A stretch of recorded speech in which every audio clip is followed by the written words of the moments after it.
We also have 4x4s later on in the program, and it was interesting. I just got a text through from Lockie Renshaw, who's obviously engaged to Annalise Ruby, who ran the 400 metres earlier on this evening, and he just said that Jess Thornton and Ella Nelson will be running in the 4x4s later on the Sunday, which will be exciting because it'll be really good to see what sort of shape they are in over the 400, because it'd be pretty tough to pick them without seeing them race a 400 when the girls have come out here and raced quite exactly well. And that's obviously, it's not a official selection event, but it is showing shape, and it puts them in front of the selectors to show form. And what better time to show form than at the national champs with the 4x400 at the end?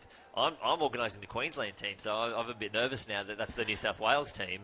We've got 2 Rio Olympians out in the team, so I might have to do a bit of moving around. We'll see who else they got out there in the field. I think there's going to be a few of us with clocks on their splits, but it'll be interesting to see how those ladies go in the 200s, because if their speed is up, it's obviously really helpful to have some really fast athletes out of the blocks for a 4x4, because those changes can get quite rough and tricky, and if you can accelerate out of that changeover box, it's quite helpful. So be interesting to watch Ella, who, take her form from 2016.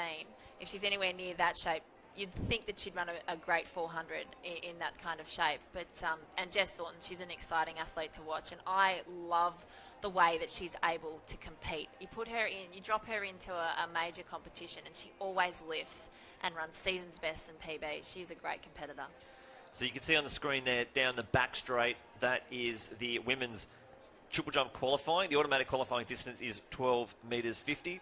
We've got 2 pools out there at the moment. In Pool A, it looks like Linda Leverton, the 2014 Commonwealth Games athlete there, 12:24 in her first round. She's leading Group A. And in Group B, Ellen Pettit and Megan O'Reilly have both got the automatic qualifying distance. Ellen Pettit 12:99 and Megan O'Reilly 12:89. So their competition's done. One jump, see you later. That's the way you want to do it. You want to get it done as early as you can.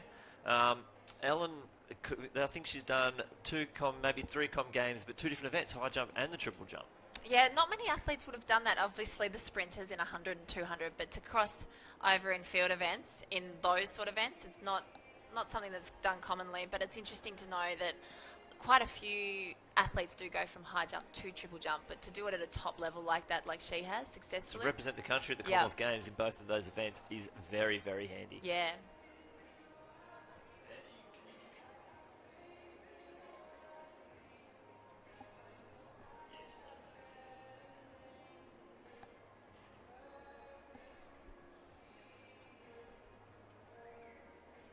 Now you can see, we did mention before, the entire back straight is a construction site, which obviously it's not part of Athletics Australia. We have no control over. There's a lot of things. Normally, like we were saying before, me and Ben, we could just go wherever we wanted.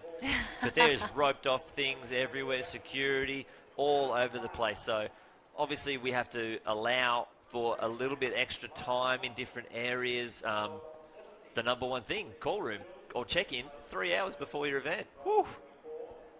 It's very early. That is tough, but obviously for it to be the true test event, you have to do what the athletes are going to be doing during the Commonwealth Games, so that the officials can tweak out any of those last-minute mistakes and errors that are going to happen. It's not just a test event for the athletes, it's a test event for everything, so you need to be aware of the process.